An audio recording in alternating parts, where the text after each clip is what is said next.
Hey there, fellow van builders. Welcome back to my channel. I'm Jason, the van teacher. In today's video, we're focusing on how to use 80/20 aluminum for building a solid and functional kitchen galley for your van. Be sure to stick around to the end when I'll share some pro tips and money-saving ideas. I will also give you my thoughts on whether using 80/20 aluminum is necessary or even worth it compared to wood frame cabinets. Let's get right to it.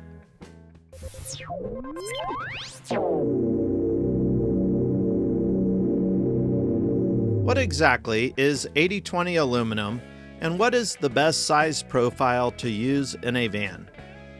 T-slot aluminum extrusion is made by many different companies and is sold under different brand names.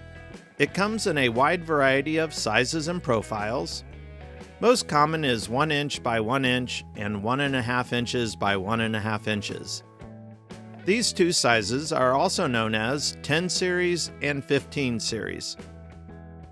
I prefer to use 15 series for its incredible strength and rigidity, especially for roof rack construction and cabinetry.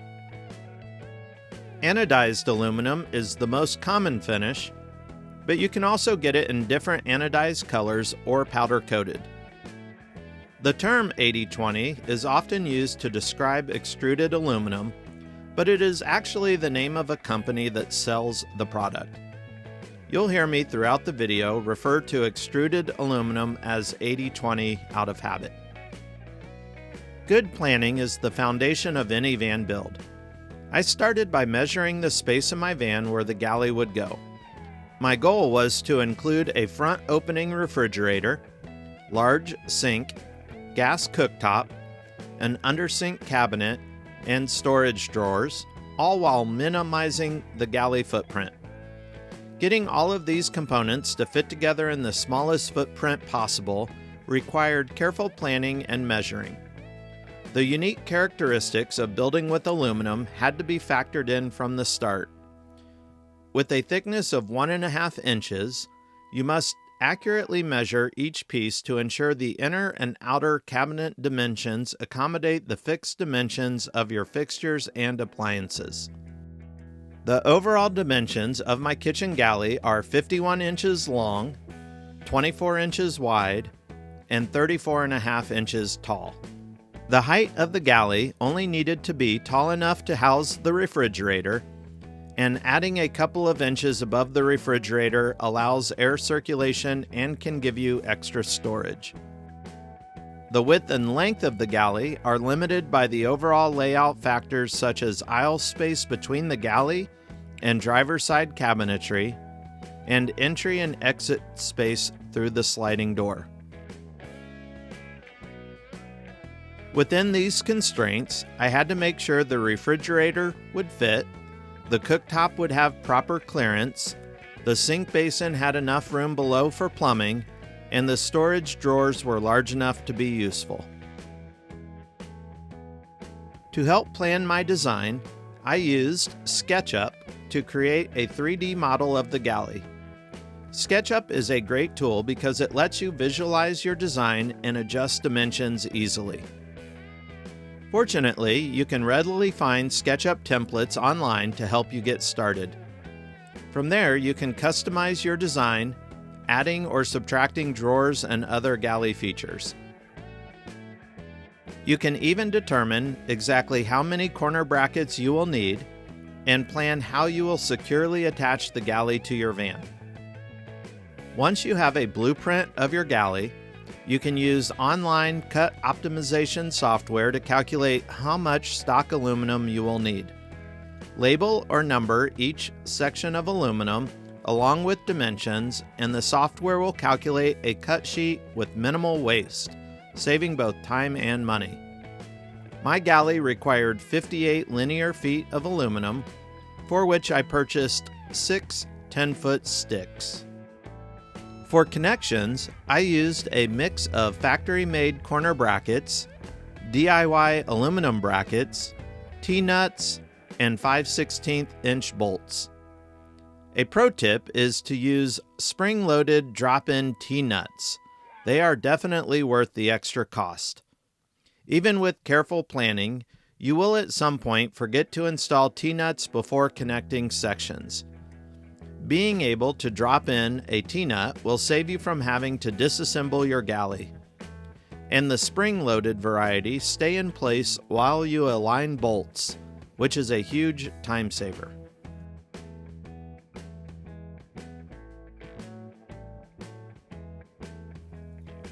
I decided to make some of my own connecting hardware to save money.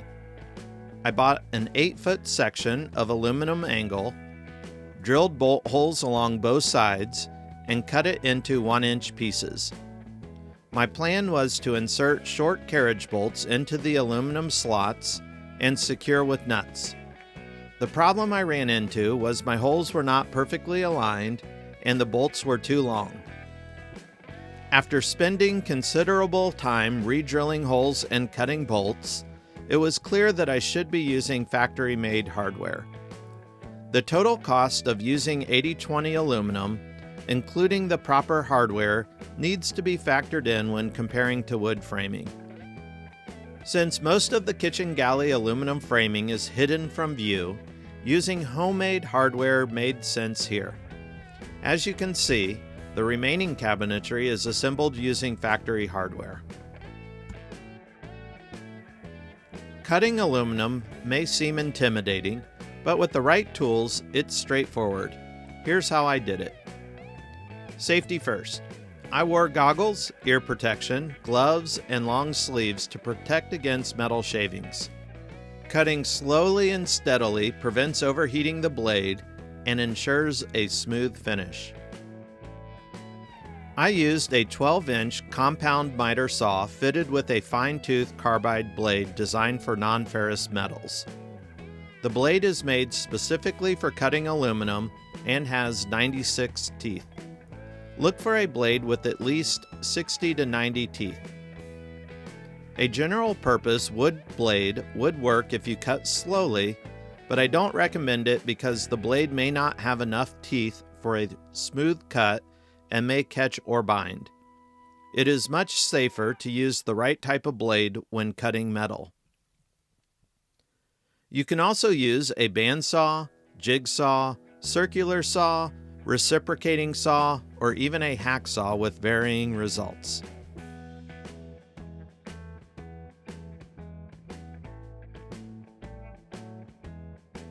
With all of the pieces cut and labeled, I laid them out on a flat surface to ensure everything fits together as planned.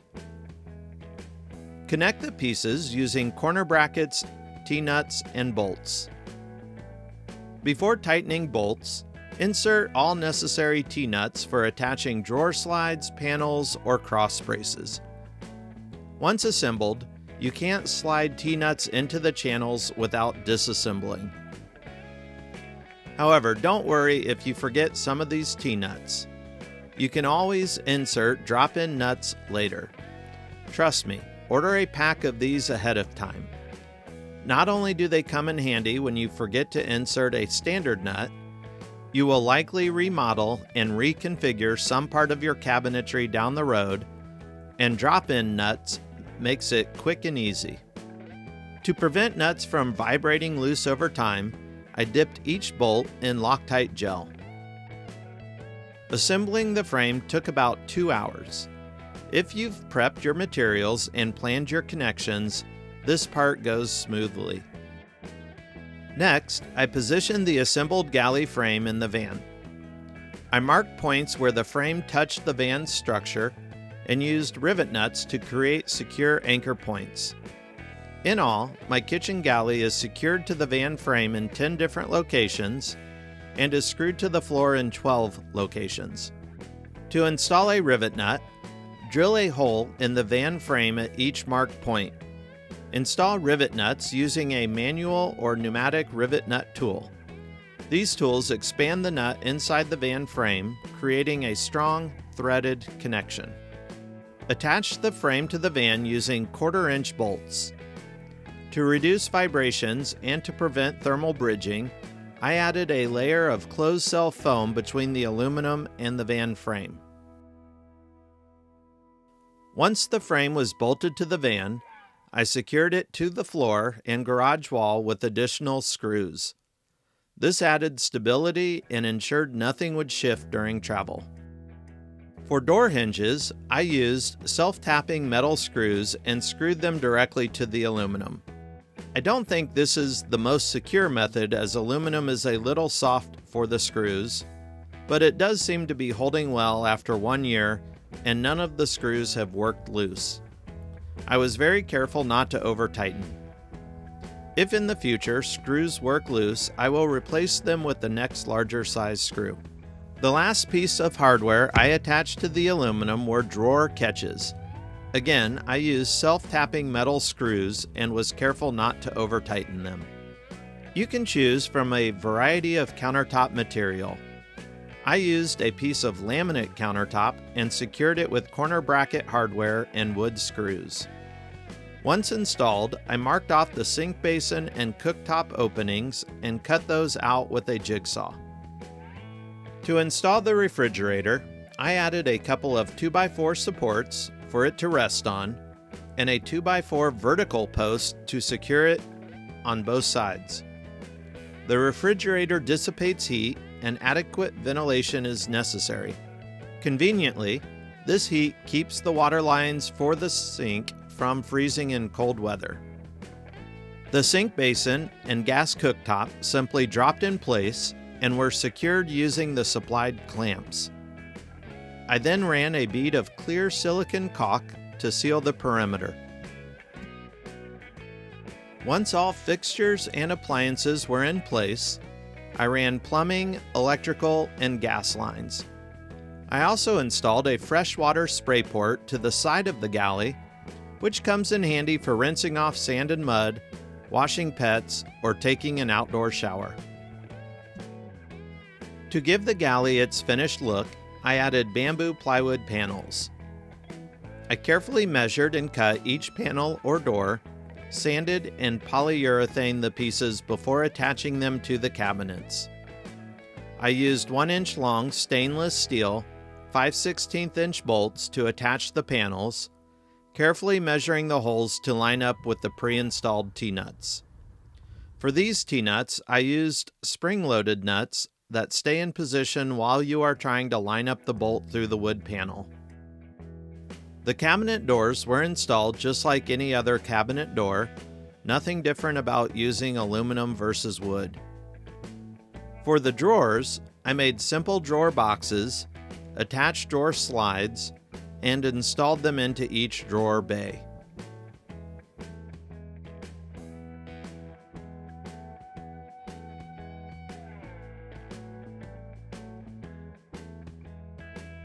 Here are a few things I'd do differently next time and some additional tips. Use factory-made hardware for the majority of connections. The only exception for this would be angle brackets for securing the galley to the frame and floor, and brackets for connecting the countertop. But for any 80/20 to 80/20 connection, I recommend factory corner brackets and T-nuts. I prefer to use 15 series 80/20 for its superior strength and rigidity. Many viewers use 10 series and report no issues. A smaller series also saves weight, money, and space. I think both have their benefits. However, I chose 15 series throughout the van, including the roof rack, rather than using a mix of 10 and 15 series.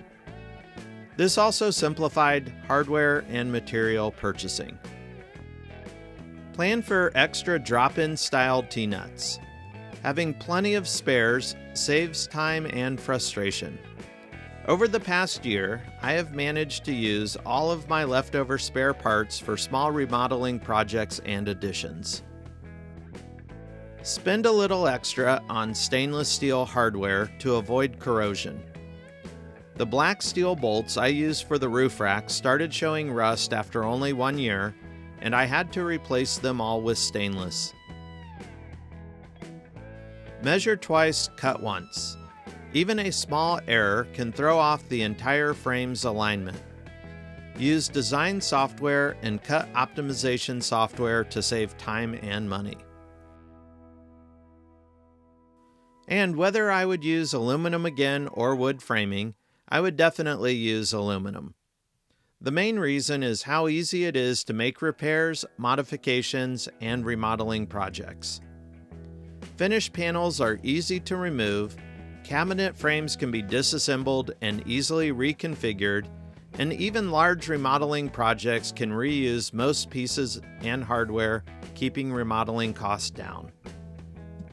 Building a kitchen galley with 80/20 aluminum was one of the most rewarding parts of my van conversion. It's strong, lightweight, and completely customizable. After a year of full-time use, it's held up beautifully with no rattling, loose bolts, or damage. If you would like to learn more about van conversions, check out my videos on electrical systems, including installing solar power, DC to DC chargers, shore power, and choosing the right wire size. If you would like to know how much we spent on our van, check out my video on how much our 2023 Ram ProMaster cost to build. Also, check out the links in the description below for more information on any of the products mentioned in this video.